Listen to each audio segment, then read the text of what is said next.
An unusual situation when a man grabs and then throws a little boy in Coney Island over the weekend. That incident happened in front of a crowd of people. It was even captured on video. Police say the man in the video is in custody tonight. The question now is why? You know, sometimes you hear a story, you see a headline, and you think to yourself, damn, that's shocking, that's ridiculous, that's absurd, or at least you used to think that, but then you realize that this is a part of a long pattern of similar types of crimes that occur in left-wing urban areas that ended up defunding the police, because of course, when you decide to go soft on criminals, you end up in situations where repeat offenders, where stop me if you heard this one before, who are known to the police to have serious mental health issues, are just churned out on the streets time and time again, up until the moment that they do something so brazen and so horrible that it catches the attention of all of us, and then we look back and think to ourselves, wow, we probably should have gotten that person off the street during some of his multiple previous law enforcement contacts or his other mental health crisis situations. But of course, we don't do that. We release people same day automatically on the street. We only talk about mental illness to nerf the criminal nature of someone. And even though these crimes are shown to us time and time again to be preventable, even though they keep upping in terms of their outrageous nature, we just slowly accept the reality that these kind of things are just going to happen in our public areas because of laws like bail reform, less is more, and every other kind of policy that has been instituted to go soft on these very same offenders. And this is what we're going to talk about today. But before we do, I want to thank everybody who supports this channel via actualjusticewarrior.com/join. Give me the money. Give me the money. Okay? Well, Joe and Sandra, last night these streets were filled with revelers soaking up the final few hours of a lovely holiday weekend. But that weekend took a very dark turn for one family when their child was snatched by a stranger, then thrown at them when they tried to recover their terrified son. The disturbing incident caught on video. Police say that man, clad in black and wearing a hat, grabbed 6-year-old Rashem Gant, then threw the child at his parents when they ran to rescue their son. Now look, if you guys want to see the video of this 6-year-old child actually being thrown to the ground when his parents realized that a psychopathic stranger had run up behind him and picked him up in what looks like an attempted kidnapping, then there will be a link in the description to the original local news segment. They actually show it multiple times. I think it's gratuitous. And of course, YouTube's terms of service will cripple my channel if I air this footage without freeze framing it. So I'm not going to do that for multiple reasons. It's horrible. It's terrible. Link in the description if you want to check it out for yourself. But I got to talk about this particular story because, again, this is something that we've seen repeated throughout the city of New York. And the one time somebody like the person who picked up this child got any attention was, of course, Jordan Neely. And the reason he got attention is because a citizen intervened in that situation, and that ultimately ended up leading to the death of Jordan Neely. And the media, and of course the Manhattan District Attorney's Office, decided to target the citizen and go after him, despite the fact that we see time and time again that these mentally ill individuals are released onto the streets repeatedly. They attack someone. In the Neely case, he quite literally attempted to kidnap a child as well in a previous criminal instance.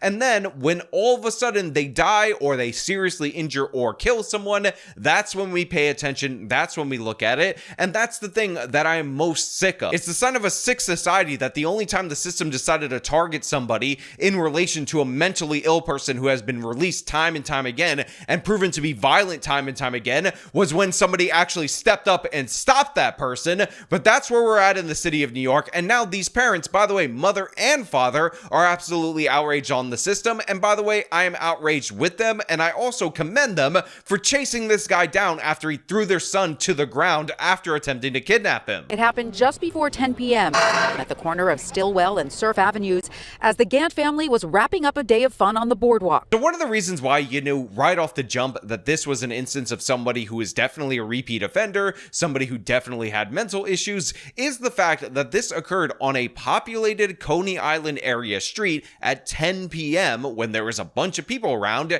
and this random person just decided to go for the kid, and again, immediately threw him after he was caught because he didn't have the foresight to think that a 6-year-old kid was being monitored by someone. Now, I also want to commend the person who filmed this particular video. I don't know how she caught this from beginning to end, but the oh my god that she yells out, A+. Oh my god!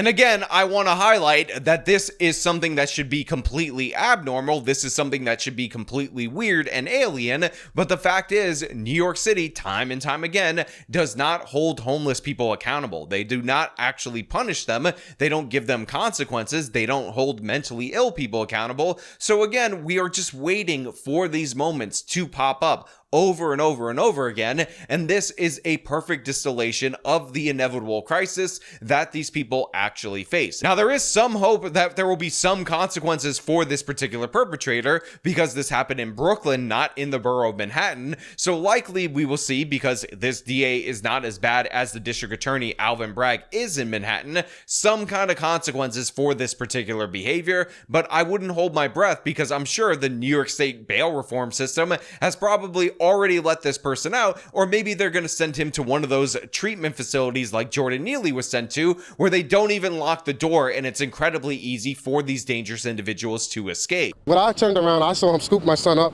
and run towards the boardwalk. Once he saw us chasing him, he threw him down. It sounded like his head hit the concrete. Look, I'm not a parent right now. I'm not a father. I haven't made it to that point in my life, but I 100% feel for this guy. You go to take your kid out, you go to have a nice time. It's a crowded area. Stuff didn't really go down that badly on the 4th of July weekend in the city of New York. You get this nice photo of him. You could see he's having a good time and all that. And all of that is ruined when this thug, when this criminal just grabs your kid for no reason and again throws him aside like he's garbage. And by the way, notice two-parent household. Notice they're ready to defend their kid. In fact, they're so ready to defend their kid that they kind of both chase down this criminal instinctually and maybe left their kid alone on the concrete for a little bit too long. I think it's Papa's job to go chase this guy down, and make no mistake about it, they did in fact catch and hold down this criminal. And by the way, if he would have died due to some kind of complication of other conflicting issues that he would have had, then maybe, just maybe, this man would have been the next Daniel Penny, in that he would have been wrongfully prosecuted,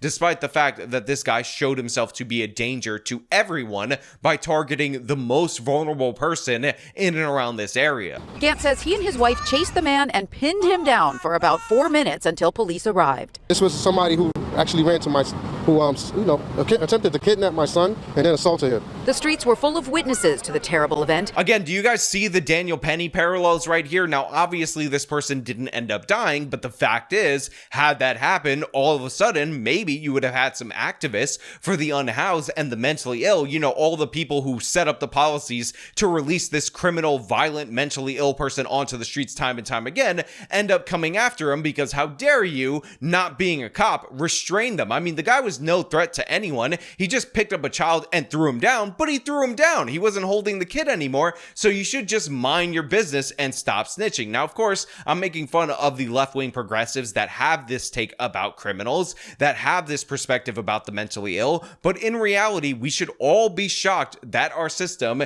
even post the Jordan Neely incident, releases these people time and time again. And how many instances do we have to cover before we get a change in policy? How many times do people have to talk about maybe forcibly committing some of these people before we actually see some implementation? And again, this guy could have done much worse. What if he had a blade? Like, what if he decided that the kid had a demon in him, and instead of picking him up and throwing him when the parents saw, he decided that he was gonna, cut the kid's throat or something really horrific like that? And again, I don't mean to put that image in your guys' head, but at the same time, I do mean to put that image in your head, because the fact is, we've seen crazy attacks from these individuals. In fact, I covered a story on this channel where a random crazed homeless person just decided one day to go on a stabbing spree, stabbing multiple people, and they all ended up dying. And again, he was walking and just stabbing people, and that was a guy that also had multiple previous arrests, a violent history, a history of mental health issues, and he was allowed to kill 3 people in the early mornings of Manhattan, regular, ordinary working people, construction workers, a woman walking to her office, and it's absolutely horrific. This is what we're supposed to pretend is cool. This is what we're supposed to pretend is acceptable. Can we not get these people off the streets the previous time that they commit a crime, the previous time that they show themselves to be dangerously mentally ill? Again, even with the standard today, it's supposed to be a threat to yourself and others, and these people constantly show themselves to be a threat to others, and yet there's never any intervention. Again, Jordan Neely broke the nose and the face bones of an old lady that he punched in the face for no reason, and he was remanded to a facility, but not really remanded to a mental health facility because it was an unlocked facility. He basically walked out, you can't even call it an escape, something like 13 days after ending up at that facility. All they had to do was lock that up. They could have got him off the drugs, got him the medication that he needed, and he would have been fine, but instead they decided to paint Daniel Penny as a criminal for dealing with the consequences of this lax criminal justice system. They did a show trial against him rather than address their own failures, the failures of the soft on crime approach. The streets were full of witnesses to the terrible event, several staying with the crying boy and his toddler sister while his parents pursued the suspect. It was just shocking. I'm a mother myself, so we all ran over, to see what happened. Police say a man with known mental health issues who's had prior interactions with police remains in custody. So first of all, I want to give credit to the community for stepping up. We will oftentimes talk about the negatives of black communities in this country, but make no mistake about it, they unambiguously did good right here. And by the way, this mentally ill individual is incredibly lucky, unbelievably and undeniably lucky that the community decided to rally around and stay with the kids rather than join in on the pursuit. Because if you've ever seen a video of somebody trying to do some sketchy stuff to children in a black area, the neighborhood responds, and they respond with force, and this guy could have ended up breathing through a tube quite easily. In fact, there's a clip from that show John Quinones used to do called What Would You Do?, where they try to stage a kidnapping of a kid, and a lot of people do intervene on behalf of the child, but the two black dudes that see what's going down, they give each other a look, and they decide to go to work in order to save that kid. But two men finally listened to their instincts. Help me, you're not like that! Someone help me, you're not like that! Someone help me, you're not like that! Someone help me, you're not like that! Someone help me! TV. Cops right there.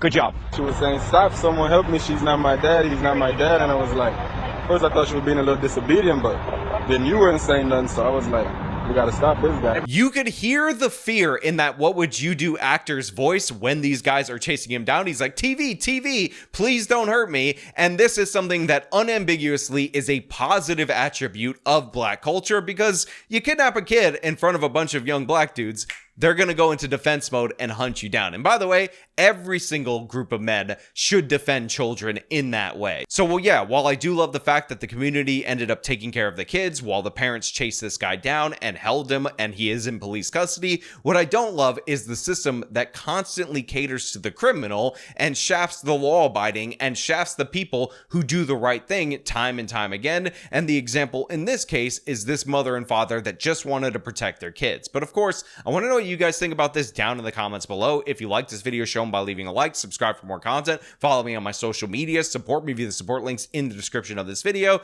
This has been me talking about an insane instance in the city of New York that has become all too common. Till next time.